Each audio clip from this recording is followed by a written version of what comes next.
Hai guys, jadi kembali lagi bersama YouTube-nya Sherlyn. Nah, jadi hari ini aku akan jelasin kepada kalian 5 tanda yang membuat hubungan kalian itu merasa toxic relationship. Atau sebenarnya kalau contohnya 5 hal yang terjadi, itu artinya hubungan kalian udah gak layak dijalankan.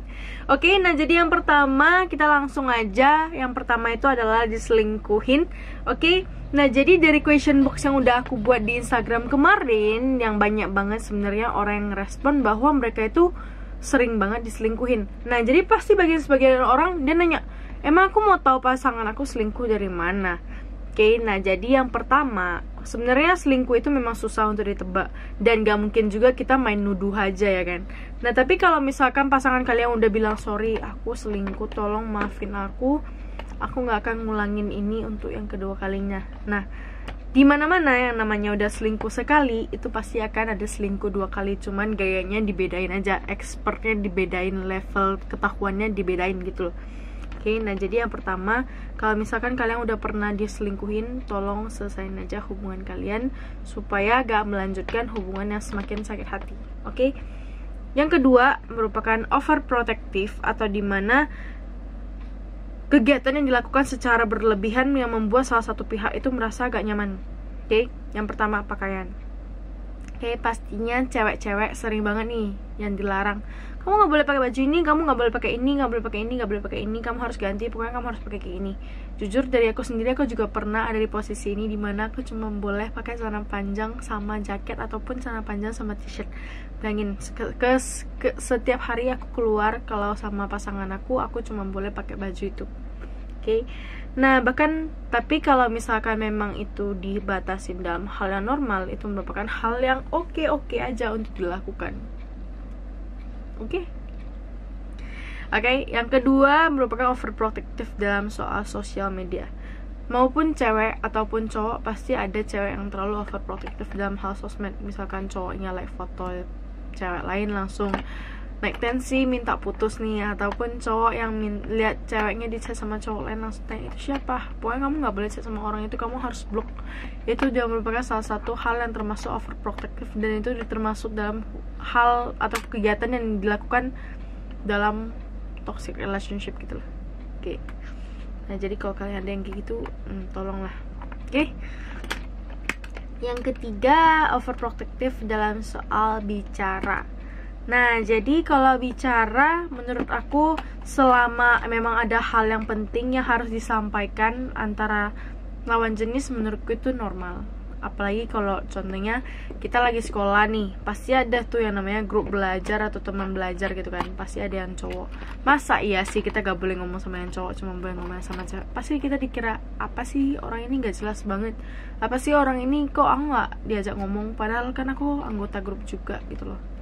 Nah, jadi menurut aku kalau masih dalam batasan normal itu oke untuk bicara. Tapi kalau misalkan udah berlebihan, ya itu memang seharusnya jangan.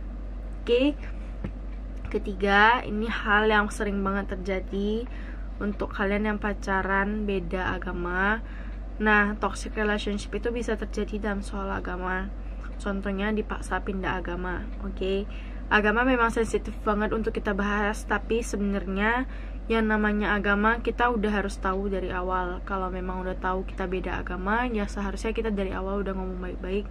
Gak ada yang namanya pemaksaan pemindahan agama.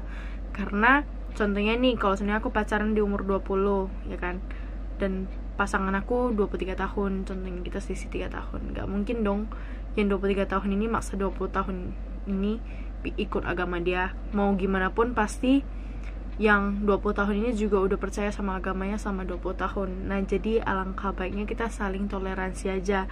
Kalau memang mau sampai ke pernikahan, ya itu pasti ada solusinya nanti gimana. Tapi usahain kalau selama pacaran jangan ada sampai yang namanya, pokoknya kamu harus pindah agama ini, kalau enggak kita putus. Nah, itu jangan, karena itu udah salah satu dari toxic relationship kalian.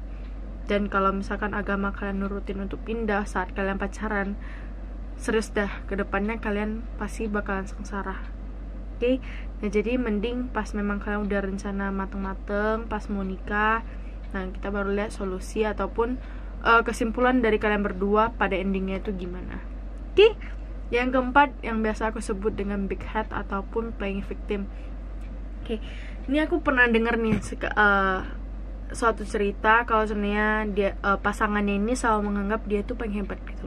Dia tuh paling oke lah, orang lain gak bakal bisa gitu. Oke. Ataupun playing victim yang kayak seakan-akan setelah diputusin itu dia merasa korban, itu playing victim. Tapi kalau sama pacaran dia jadi playing victim itu gimana? Contohnya taruh status seakan-akan dia tuh yang tersakiti, padahal sebenarnya yang nyakitin tuh siapa. Oke.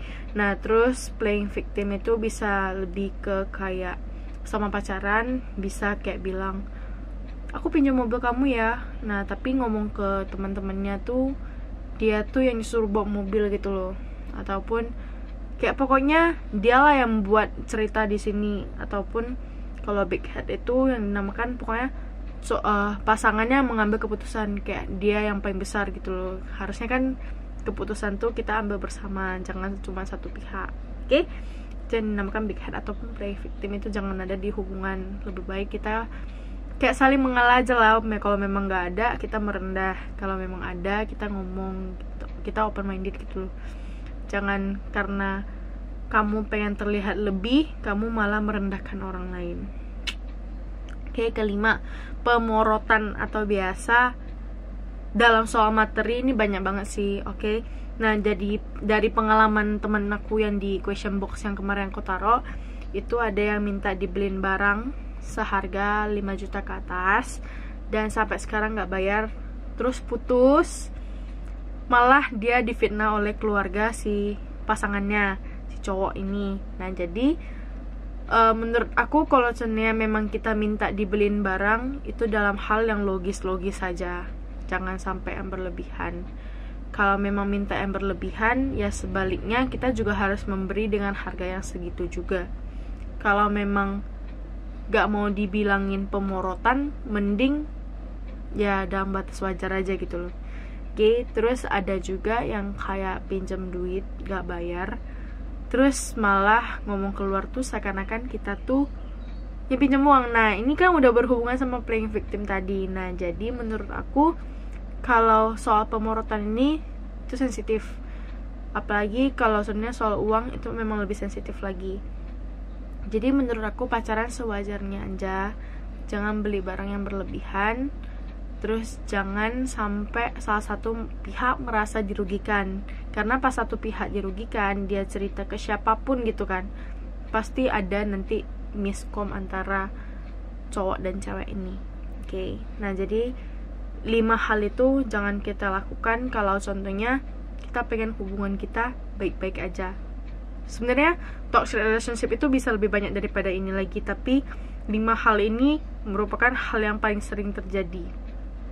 Oke. Nah, kalau dari pengalaman aku pribadi, diselingkuhin pernah, di overprotectivein pernah, dipaksa pindah agama pernah, big headin ataupun playing victimin ataupun diporotin, itu semuanya pernah. Tapi untungnya pasti Tuhan mempertemukan seseorang yang tepat di waktu yang benar. Nah, buat kalian yang juga pernah ada di posisi yang kayak aku bilang barusan, mending diselesain aja daripada dilanjutin lagi, nanti makin jauh yang ada kalian makin sengsara. Oke. Nah, buat kalian yang udah putus, semangat move on-nya, karena pasti kalian akan ditemukan dengan orang yang tepat. Mungkin bukan sekarang, tapi gak menjamin kedepannya enggak. Jangan sampai ada trauma, karena trauma itu akan menyebabkan kita tuh gak berani percaya sama siapapun. Dan trauma itu memang pasti ada, tapi kalian jangan sampai sama sekali give up sama yang namanya hubungan. Karena seperti yang aku tadi bilang, Tuhan gak akan membiarkan kita menjalankan kehidupan itu sendiri, dan kita diciptakan itu pasti ada alasannya tersendiri. Oke. Nah, jadi Tuhan juga pasti akan mempertemukan kita dengan orang yang benar di waktu yang tepat, bersama dengan orang yang benar juga. Oke. Nah, jadi sekian dari video aku tentang toxic relationship. Kalau misalkan ada pengalaman kalian tentang toxic relationship, kalian boleh komen di kolom komentar. Dan kalau misalkan memang ada kemungkinan untuk part 2, kita bikin ke part 2. Oke? Nah, jadi jangan lupa di like, komen, dan subscribe. See you in my next video, guys.